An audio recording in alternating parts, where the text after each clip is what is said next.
आपने पूछा ध्यान का मामला कि आपके लिए क्या ध्यान उत्तम हो, तो एक क्लियर सजेशन, कोई चक्र, कोई एनर्जी सिस्टम, कुछ नहीं, ये वाले ध्यान आपके लिए किसी काम के। जब आप यहाँ आइए कभी भी, जब भी आने का मौका मिलता है और ऐसी चीज़ें हम लोग कर रहे हो तो आप उनको एंजॉय करिए, एक अलग टेस्ट के लिए, अलग फ्लेवर चेंज जैसे होता है उसके लिए।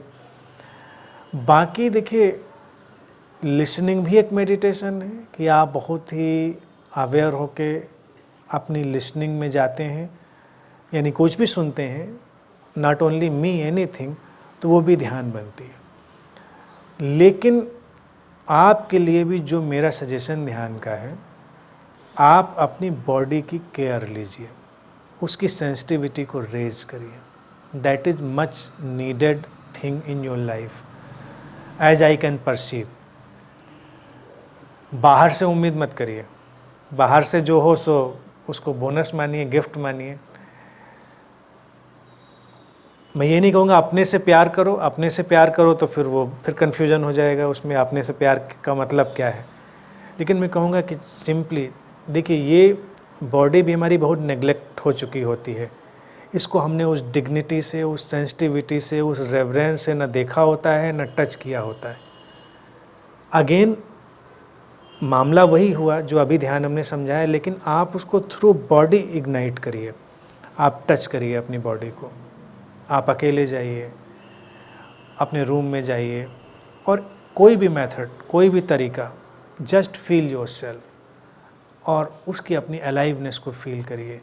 और बॉडी की मिस्ट्री, उसकी जो, और मिस्ट्री क्या है, वो तो कॉन्शियसनेस ही है, वो तो source reflecting through this material object, यानी कि जो स्रोत है वो इस पदार्थ से निकल कर जो आ रहा है वही तो आप महसूस करेंगे।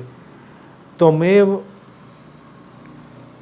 वक्ता त्वमेव श्रोता, और उसी तरह जो आता है ना, तुम ही अनुभव करने वाले, तुम ही उसका वो सब देने वाले जो है ना।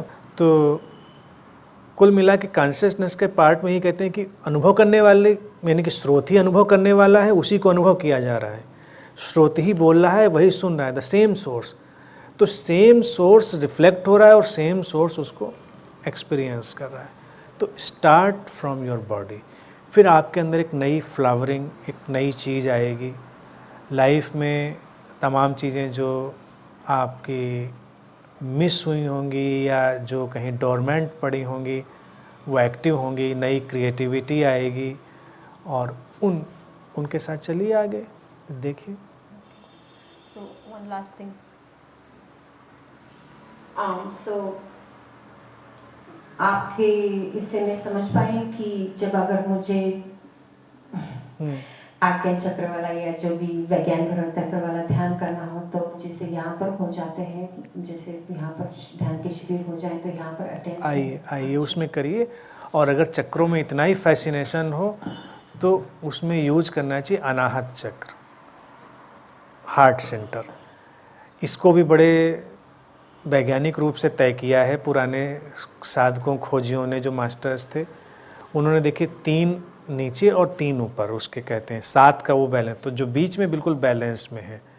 और अनाहत इसीलिए कि वो आहत नहीं करता, एक तो वो अनाहत साउंडलेस साउंड वाला, और दूसरा इसमें कोई भी चोट नहीं पहुंचती, यानी कि अनाहत पे अगर आप जाते हैं तो एनर्जीज बैलेंस ही होंगी, बेहतर ही होंगी, अच्छी ही होंगी, हार्मोनाइज्ड होंगी, कोई भी गड़बड़ी नहीं हुई, कोई इंटेंगलमेंट नहीं आएगा।